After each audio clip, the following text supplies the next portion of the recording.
Grote controle shutterskippen in de haven van Skielge. Ja, het hoort er gewoon bij. Het gaat om veiligheid, we varen met passagiers, dus het is gewoon belangrijk. Een fractie van zitters van de steden op het matje roppen hoe het lekken naar de media. Goejoen, dit is Kijk op Friesland. Een grote controleactie joert op Skielge. Shutterskippen willen in de haven controleren of ze wel een alle eerste voldoggen. Er wordt onder oren schoen dat de skippen op cruciale onderdeel naar de eerste voldoggen. De gliks in de mers goed onderhouden. Binnen de skippen brandveilig. En wordt de marifoon goed broekt. Ik wil controleren had alle papieren op water binnen. Brandveiligheid staat er echt op nummer 1. Het tweede is natuurlijk de mast en de tagage. Die moeten in orde zijn. Er zijn meerdere ongelukken in het verleden mee gebeurd. Het is altijd een punt van aandacht voor deze schepen. Deze skippen begrijpt dat de controles nedig binnen. Ja, het hoort er gewoon bij. Het gaat om veiligheid, we varen met passagiers, dus het is gewoon belangrijk. Sommige dingen zijn wel eens een beetje overdreven, maar heel veel dingen zijn ook prima. Wielens vieren de passagiers gewoon haar vakantie. Normaal als ze onderweg zijn met gasten tijdens het varen is het heel lastig. Ze moeten de mensen uitleggen hoe ze moeten zeilen, ze moeten zelf rekening houden. En juist als ze stil liggen en als drijvend hotel zeg maar dienen, ja, hebben ze veel meer tijd voor die inspecties. Deze skipper hier geluk, er waard wel wat voen, maar niet wat maatregels of boetes opsmiet.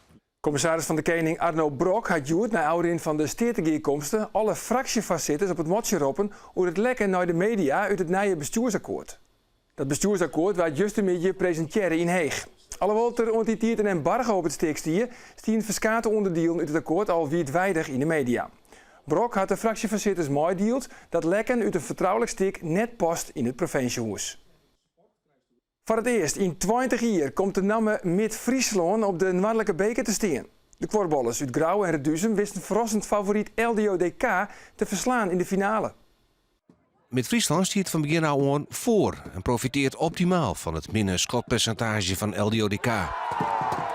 Via 3-0 en zo'n 3 zwaar het Harm Smits maar zijn 5e treffer voor 8-6 met Skoft. LDODK is dwaande maar een sterk seizoen en het al vaak zien litten dat ze een achterstand omzetten kennen in de uiteindelijke winst. André Zwart zwaar het jelwies de tweede helft van de liekmaker, 12-12. En als Eline Haan daarna de eerste voorsprong voor LDODK op het boord zet, liep het Mid-Friesland belies te Jan. Maar vlak voor tijd deze situatie. Een overtreding van Zwart en stip voor Mid-Friesland. Wessel Bergsma miste al 2 keer, maar nu is het rekken. 5-4. En de man die het stak om seizoen bij LDODK speelt, beslist het duel even letter definitief. Mid-Friesland schreeuwt clubskiertnis en wint haar eerste Jan Mulder beker.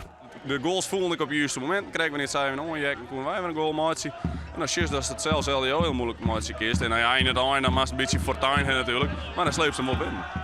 Het Oerolfestival op Skielge is in volle gang. Beziekers prijzen je vooral het oerolgevoel. Maar wat is dat oerolgevoel nou eens? Het theaterzeilskip Skoft en Skiep bezieken dat te vangen in het stik Part-Time Paradise.